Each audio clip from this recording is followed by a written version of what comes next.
Welcome to Act 2 You're On. Join us weekly at our studio roundtable as Rhonda, Kate, and Linda invite spectacular guests to weigh in on staying sexy, vibrant, and healthy. Launch your next great act with authenticity and purpose. Summon your courage, superstar, and step into the limelight. So grab a coffee or a martini, and let's set the stage for a grand entrance. It's Act 2. You're on. Greetings, friends. I am Linda Ty, and I have the great pleasure of podcasting with my two dynamic A2YO podcast hosts, Kate Levy. And I'm Rhonda Garvin Conaway. We are also joined by our very talented producer, Kathy Carswell.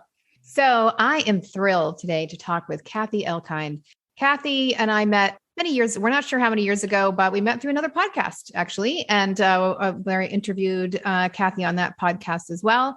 And in talking with her, I just found her to be she's so perceptive, and she's got this sensitivity toward life in its beautiful way. She's adventurous, and she's, kind, right?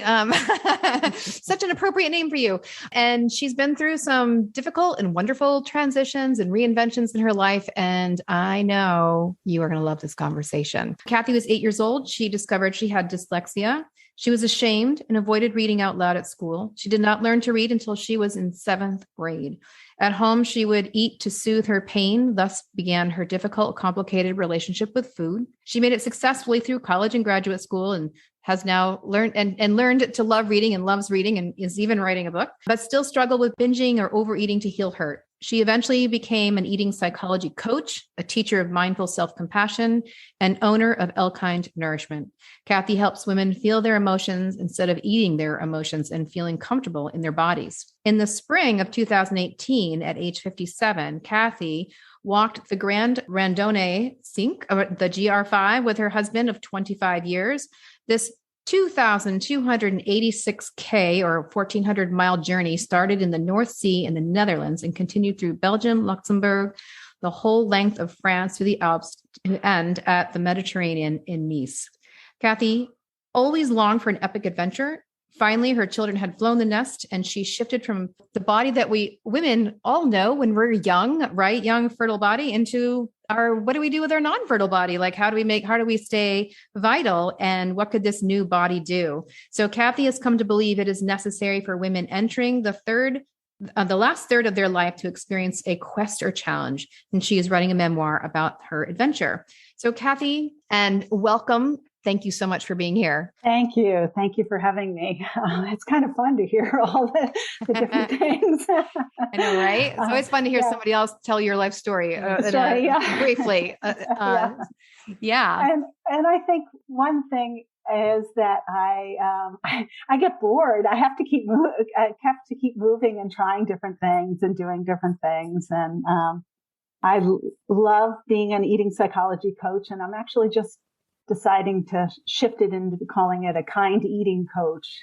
So that really focusing on the self-compassion and kindness to ourselves. And the clients that I work with overeat or emotionally eat, and we all emotionally eat. Food is emotional and we all do it to some extent. It's when it gets in the way of your life that you might be seeking help, or if it's really taking up a lot of brain and emotional space, and you might want to seek help. And I really enjoy working with women, and most of the time I work with them for 4 to 6 months. It's a long process. They'll get it and move forward in their healing journey, and then they'll come back a year later or 2 years later and work a little bit longer. It's not a quick fix. We've been taught it's a quick fix, that we just need to diet. And that doesn't work, as we all know. Yeah. And I would agree that to different levels, we all have an emotional attachment to food. I know I do. I know when I get stressed out, I eat sugar, and I know it's bad. That's the thing is, but you can know what you're supposed to. So talk to us about that. We all kind of know what we're supposed to eat, right? But yet there's the pull to do the wrong thing anyway. Yeah. So the thing to do is, what I help clients do is sort of back up. What can you get into your body and feel what's going on when you want that pull of the chocolate or whatever it is, the chips? What is going on?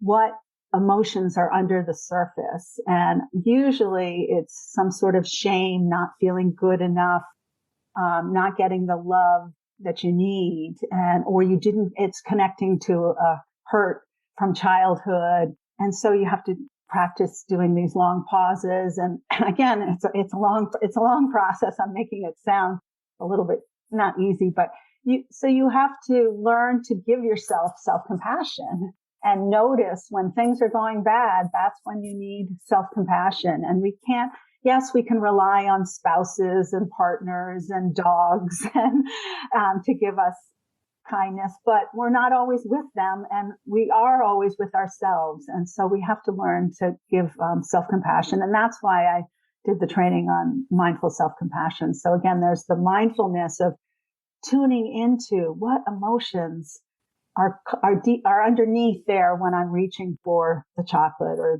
the cookies, whatever it is, and practicing giving yourself compassion at that time and kindness and connecting. One of the things to self-compassion is also connecting to common humanity. We're human. Somebody else on this world, Earth at this time, is lonely, is feeling bad, is feeling sad, is grieving. You're not alone.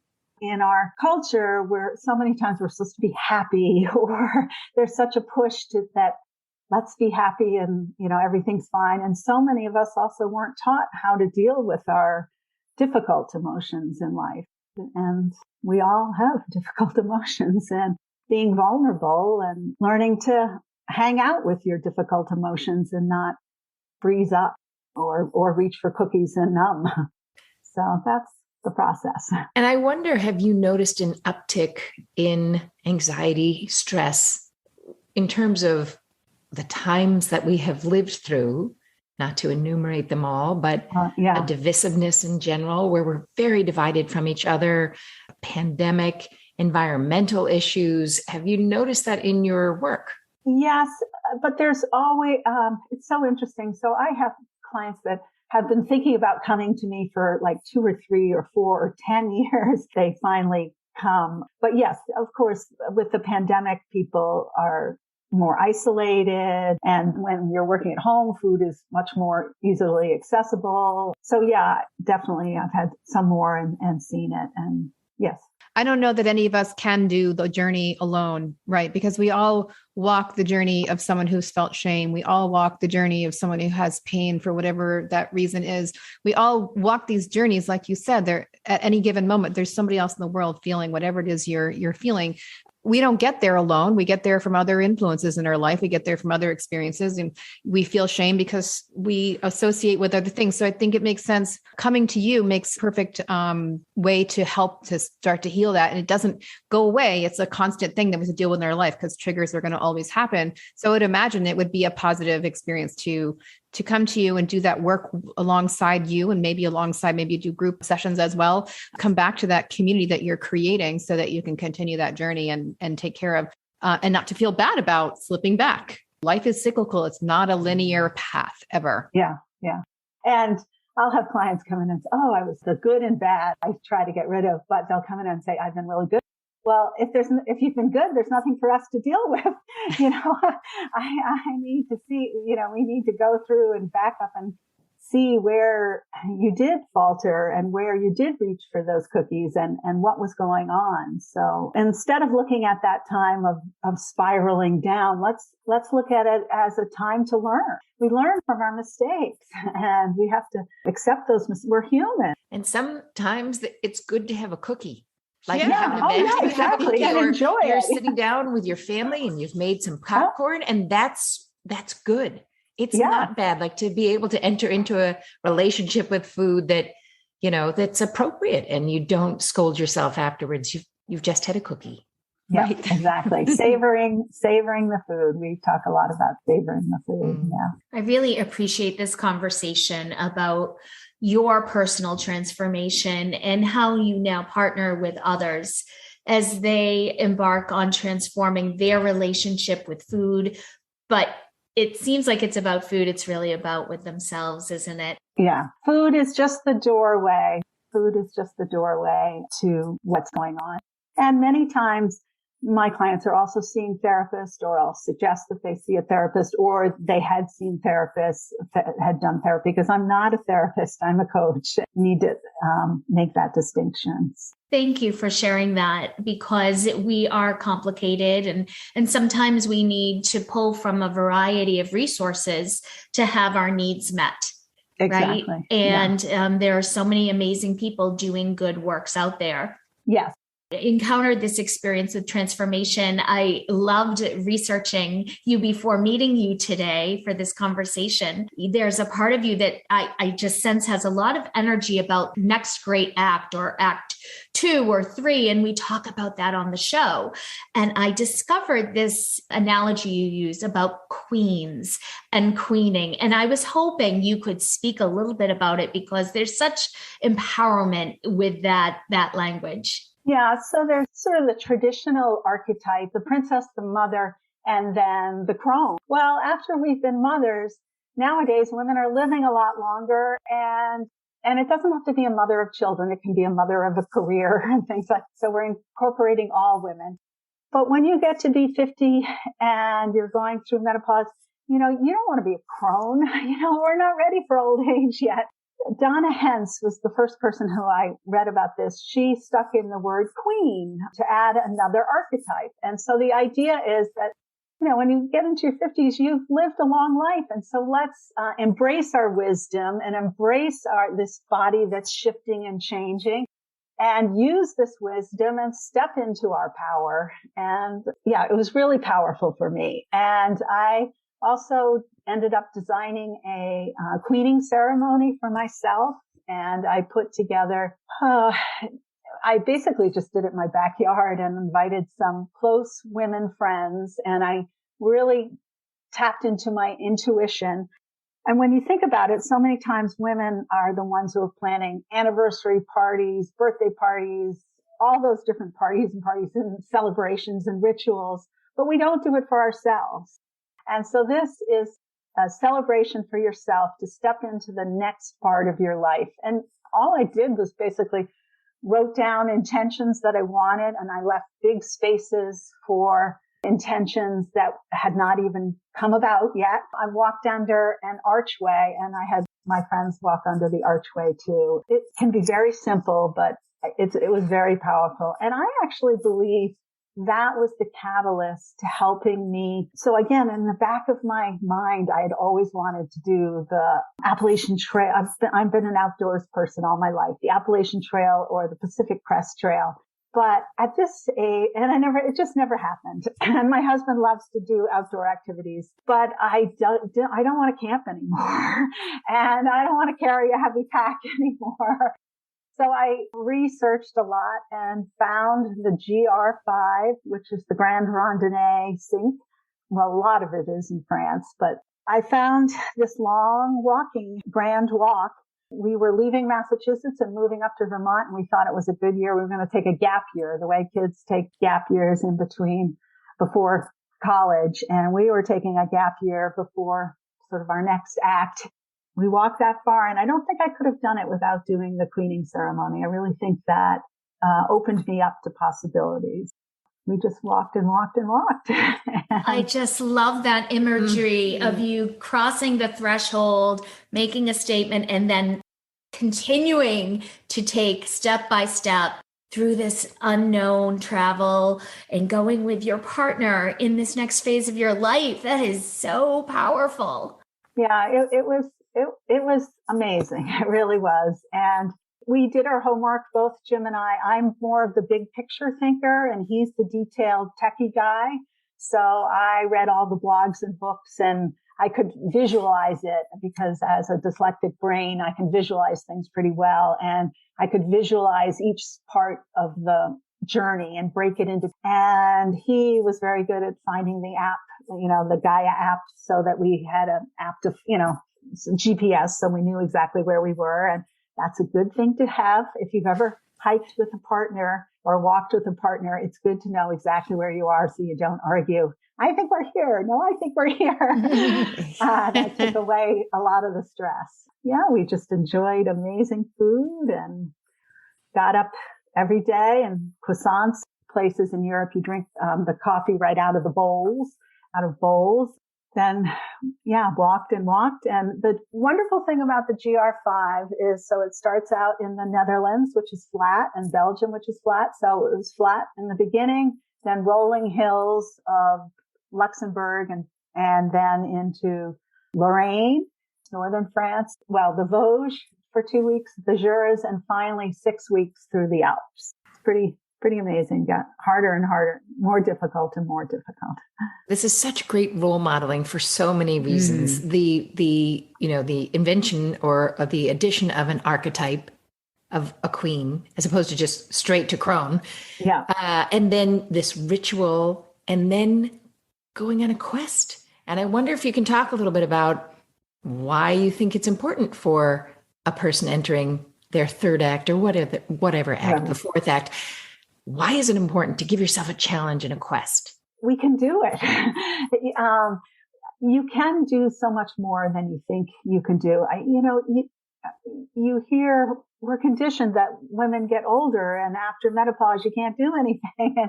And that's just not true. I do think there's a dip, and I think you do need to take care of yourself during menopause and listen to your body. And I stopped running and just walked for quite a while and started running again and decided not to.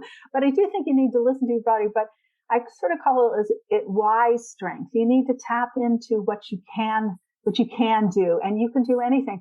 So if you love art, maybe your quest is to go to 50 art museums in the next 3 years and write an article about it or something like that to share it. I do think it's kind of neat to share, the idea of sharing what you've done too in some way. So, pushing ourselves, again, it's gentle pushing. Also we have to be careful of the competitiveness, but tapping into your wise wisdom of what's right for you. And maybe you'll find it through journaling. Maybe you'll find it through taking pictures. You'll find what your quest is, or find a life coach who will help you find your quest, but you'll find it. It's there. Something to step up and break out of maybe some of the molds that in society we've been put into. I'm curious now, how did your quest create more transformation in your world? So when I got home, everybody kept saying, what did you learn from the quest? I kind of felt like, oh my goodness, I need to write a book report on what I learned on my summer vacation. And that idea of writing something actually kind of scared me because, again, dyslexia, I never pictured myself writing.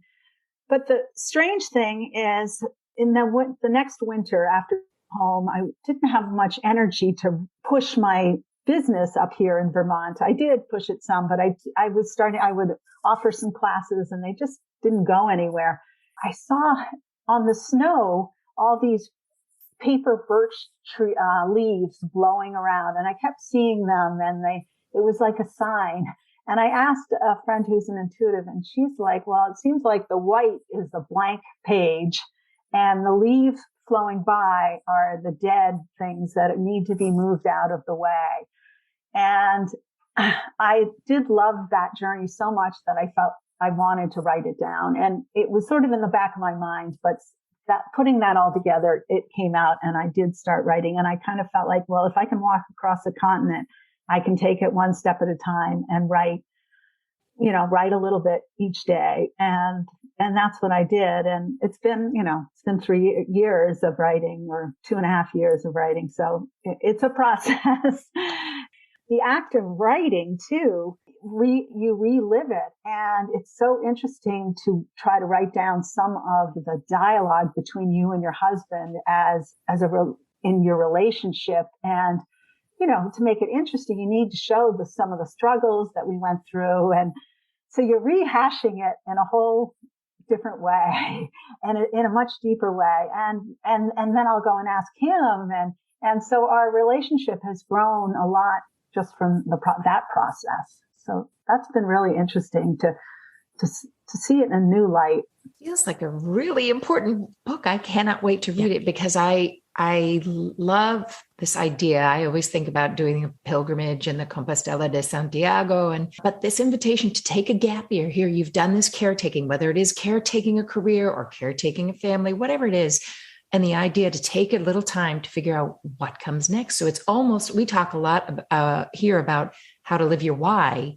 This is almost beyond the why. This is because what comes next. And what a marvelous thing to be invited into this really vital new part of life. It's a real antidote to this youth obsessed sort of climate that we've been living through.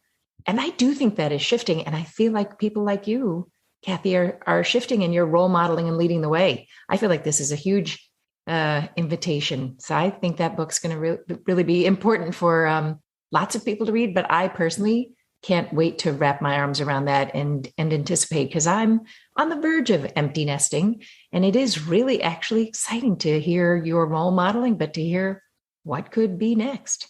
Quite inspiring. And I'm wondering, just thinking about, did you train before you did it? I know you're a runner, right? I think, gosh, could I even do it? I'm almost 58. Like this is when you did it. And then what is it like to walk your way? Like that's a different kind of traveling. Like that's a traveling that a lot of us don't do. And it has to be really powerful to do that. So I would love to hear about that. Yeah, I actually, I haven't really run too much. I keep trying to run, but it doesn't work. So I'm going to let that go.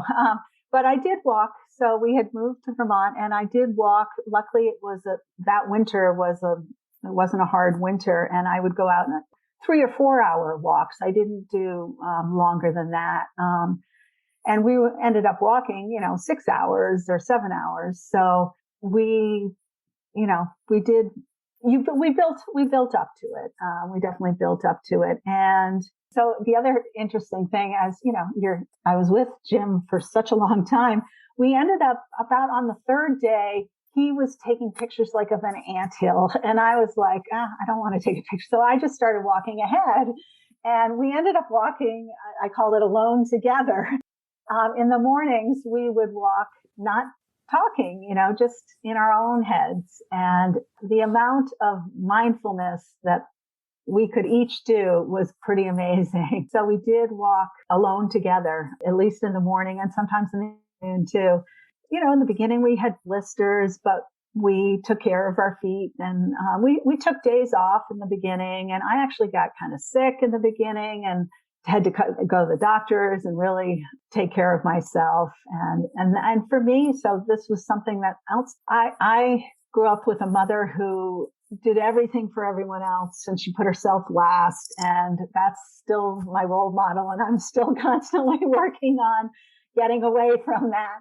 And so to ask Jim to say, we got to stop. I need to go to the doctors was actually difficult. It was really interesting to write it, because I could see myself not doing that. And part of it also, to do an adventure, you kind of have to put on, I call it my tough girl skin or something like that. You kind of have to put on a little bit of a shield to get you motivated to keep going. And it's not easy all the time. And so if I had said I need, to go to the doctors, then I would have felt like I was failing. And so I had to work through all of that, and work through it during the walk. And then you work through it again as you're writing it. Very interesting.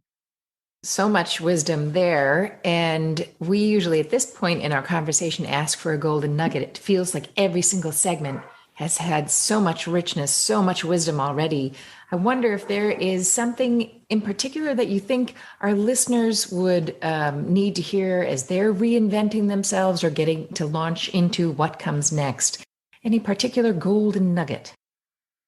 Stay open to the possibilities, because you never know where life's going to take you, and just staying open to all the possibilities. And many of us have taken mindfulness or done yoga, and I kind of felt like I had done all of that, but it wasn't until I went on the walk that I really used it so much.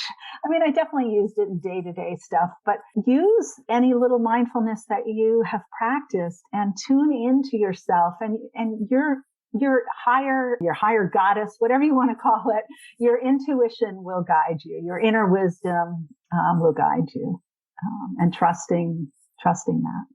Yeah, this conversation is a fabulous reminder and invitation, I think, for us all to look at what quest we might be seeking in our next act of life, wherever we are. And it might be involving a career or a passion or just being more still, whatever it is. And it might involve you with a partner or a friend or a spouse. It's just, the possibilities are endless, and money doesn't have to prohibit us. It could happen in our own backyard.